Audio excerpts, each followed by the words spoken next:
Hey, can you hear me? Can you hear me? Can you hear me? Yeah, can you hear me? Yeah. I'm in the truck right now going to a job, so I'm kind of in and out. No, you're good. What are you guys doing? Who else here? Do what? What are you guys doing? We're going to lay sod right now. Hey, swing by my house, lay some. We have any left over? Stuff's expensive. Yes, it is. It's ridiculous. There's like 7 pallets of this like zoysia grass. It's like the most expensive stuff that it can get. Yeesh. Yeah, sort of. Are you doing residential or is it like a business that's getting it? Yeah, residential right next to the lake. Gotcha. Hey, Kelsey, how are you? Maybe. I'm good. I just woke up. Good morning. Are you back in Maryland? No, I'm in Orlando right now. Oh, nice. Are you like hanging out with Kiana, or are you just seeing family, or what are you doing? I'm with Chi and his friends and friends' family. Nice. And bruh, this is miserable. It is so sticky down here. Yes, it is ridiculous. This ain't for the big people. It's really hot. Yeah. Never had to put deodorant on my body before. Misha, what's up? Hey, how's it going? I'm good. How are you? I'm good. Good. Are you in like the Greenville area, or where are you at? No, right now I'm in Florida. I was in the Dominican Republic for 2 weeks. Oh wow, nice. Where are you at? Yeah. Huh? Where are you at in Florida? I'm in Jacksonville, but I'm flying out back today to go back to South Carolina. Cool. Good deal. AJ, what's up, man? What's up? How you doing? Good, how are you? Good. What about you? Where are you at? You in upstate? Or are you out seeing family? What are you doing? I'm at work right now. Yeah, where you work? Food line. Okay, cool. Yes, sir. There's gonna be like 3 people on this call that are on work breaks. We'll give probably a couple more minutes.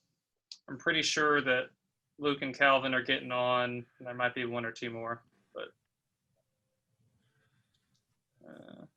we'll see.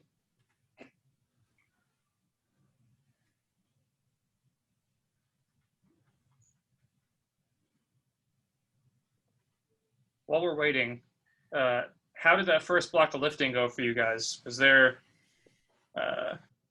anything on here that was more difficult than you expected? Weird? Had questions? Like in retrospect, did it all kind of make sense, or where do we sit with that last 3 weeks?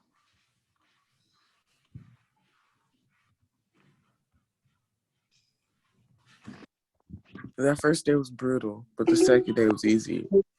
Yeah. For me, doing it after not working out for so long, just getting back into squatting in general was awful. Like it was rough for sure. I think I was kind of on the same boat as Kelsey for sure there. Aiden, how you doing, man? Doing great, Coach. Good. I'm going to be off the river. So you're still in Arizona, correct? I am. I leave tomorrow morning. Nice. Oh, because of the weather. There you go. All right, we'll get this thing going. I know some of you guys are on work breaks and don't have a ton of time, so we'll try and move through this pretty quickly here. So when you guys look at this new block of lifting, I have a couple questions that I think people might have, but does anybody have any they want to ask before I start going through those questions?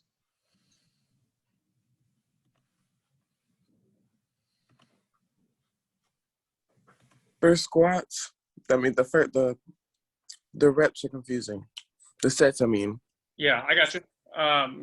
So basically what that means is if you look at this block of lifting, it's 3 weeks for long, right? Mm-hmm. So the first that first 3 is week 1 sets. The second number 4 is the second week sets, and the third number 4 is the third week sets, right? And the reps kind of correlate with that. So for example, this week it's 3 sets of 12. Next week it's 4 sets of 10. Third week it's also 4 sets of 10. Does that make sense? Mm-hmm. Okay. That was one of the questions I had written down, so I'm glad you asked. What about the tempo squats? Another question I had written down. So I definitely want to hit on that. Tempo squat, tempo anything, right? That could be any movement at all, bench, overhead press, squat, anything. It's just talking about the time that it's taking you to actually complete a rep. So if you were to do a regular squat and move at your regular speed, you would be able to move more weight than if I were to tell you to take 3 seconds to go down and 2 seconds to go up, right? So the idea here is that it's forcing you to slow these reps down to kind of build a little bit more specific strength. Because we are, as athletes, just so used to kind of going through motions and thinking about how many times we have to do it versus the actual movement itself. So with that, the goblet tempo squat, you just go 3 seconds down, 2 seconds up, and that's 1 rep. And try and keep that cadence more than you worry about the weight. You will not be able to go as heavy as you could otherwise. So be conscious of that too. Does that help?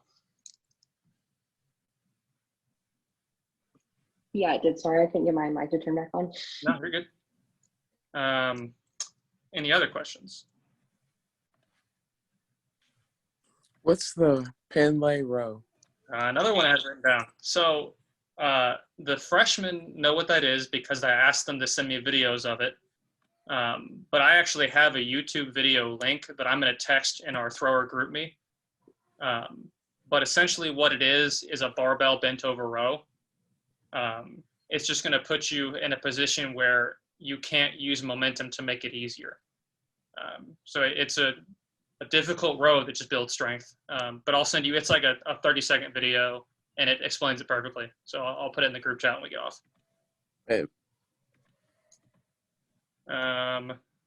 Any other questions here?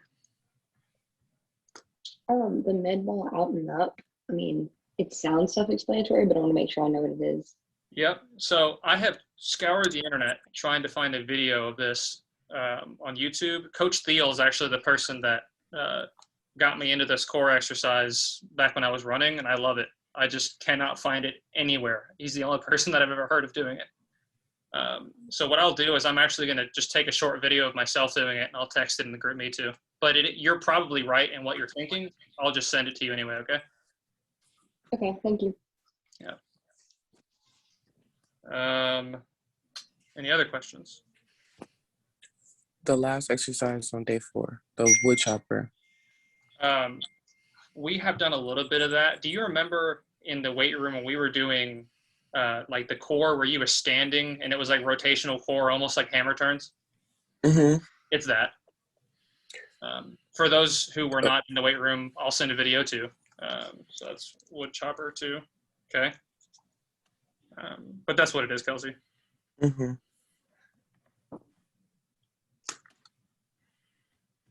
Anybody else?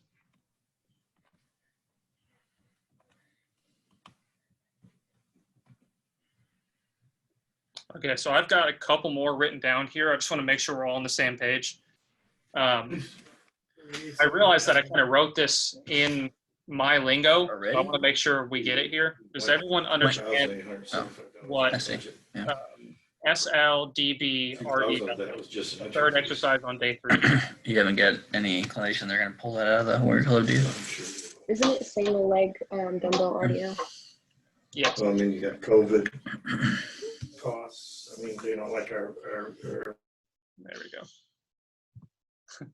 But yeah, it is. It's single leg dumbbell RDL. And that makes sense to everybody, correct? Cool. And then Luke's question of how much weight do we put on the bar? there are a whole bunch of different schools of thought of how to answer this question. Yeah, what I want to do is I want to give you a guideline, but I want you to understand that it's not set in stone. This is what you have to do, right? Because on sets of 12, you should be around 60 to 65% of your max. Now, there's a lot of things to go into that. If you don't know your max, that means nothing. Some of you do, and so that can function as a guideline. But what I don't want you to do is be set to that number no matter what, right? You know, if you get through your workout and you feel like, hey, this is a little bit too much, I'm struggling to hit the number of reps I need to hit, go down. Don't stick to that percentage. And the opposite of that, if you feel like, hey, that wasn't enough weight, I just cranked through 12 and it was easy, add a little bit of weight, right? Play with that 60 to 65% area and find the spot that fits best for you. It varies person by person. You know, for me, my reps of 5 and down are much stronger than comparatively my reps of 12 to 8, right? And that's not true for everybody. That's just true for me. So training off percentages alone can get kind of iffy, but I want to give you a guideline. Does that all make sense to you guys? Cool.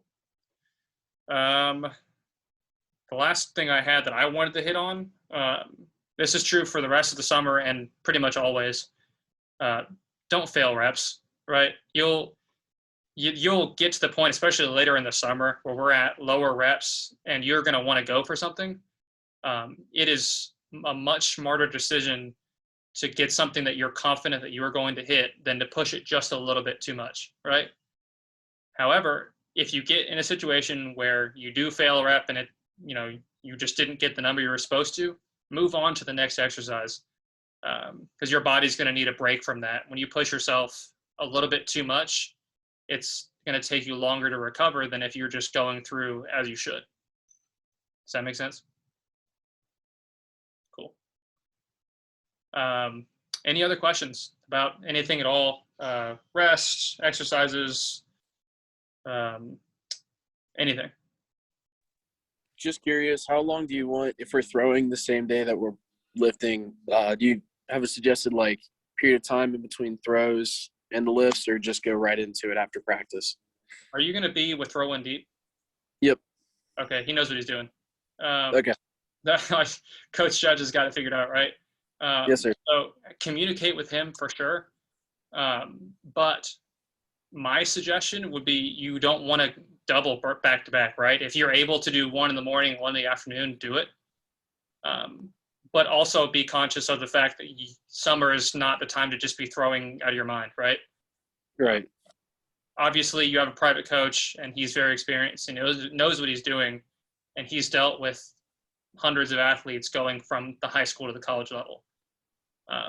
So just make sure that you guys are communicating and understanding that, you know, you want to come in healthy and strong more than you want to come in this technical machine that's perfect, right? Because we have 6 months to work on anything before there's even one single competition throw. And then there's 5 months after that until it matters at outdoor conference, right? So we just have so much time before throwing matters. So, you know, lifting is for sure priority, but if you're going to be working with Coach Judge, just be conscious of it, okay? Yes, sir. Any other questions? So Oh. I'm going to be kind of traveling next month, and so I won't always have access to a weight room. Do you have any suggestions on like if I should switch to a different workout or if I should just do those ones modified?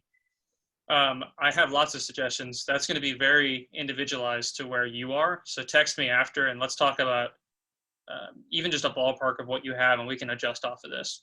Okay, sounds good. But it's summer, right? So if you're out at the beach and you can only lift 1 day a week for 2 weeks, that's fine. Don't sweat over it. And I mean that for all of you, right? Sounds good. Thank you. Yep. Anything else?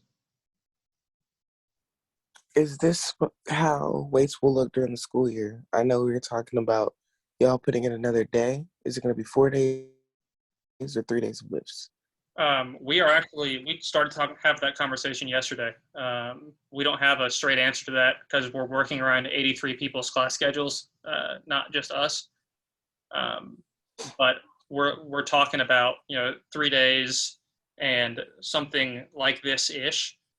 But this block and the next block of lifting would be very difficult to do while actually training throws, like really going for it, because this is written to be your priority. Like this is pretty intense stuff if you do it correctly. So it may not be 24 sets at this much volume, but somewhere in this ballpark-ish type thing. Yeah. Mm-hmm. Anything else? When we get back to school, are we gonna like immediately start throwing, or are we gonna go through like all that like ballistic stuff we did at the beginning? Yeah. So right now it's looking like we'll still go through conditioning in a way that it may be a little bit different than it was in the past, and it may be the same thing as it was in the past. But then starting throwing, early October, which for getting to school the last week of August, it'll probably only be like 3.5 weeks conditioning. And then it will be like the thumper stuff that we did in the past where you guys were with the horizontal jumpers, doing that and mixing in technical stuff, probably 2 days a week of like each event, very specific drills for us, working some stuff into warm up. And then, moving into later in the semester, getting into full throws. But, the way we're going to have it set up ideally, we will have our technical base set a lot more moving into actually throwing implements. So we won't need to worry about that as much. It'll be more of getting better at what we already know. Make sense? Cool. Anything else?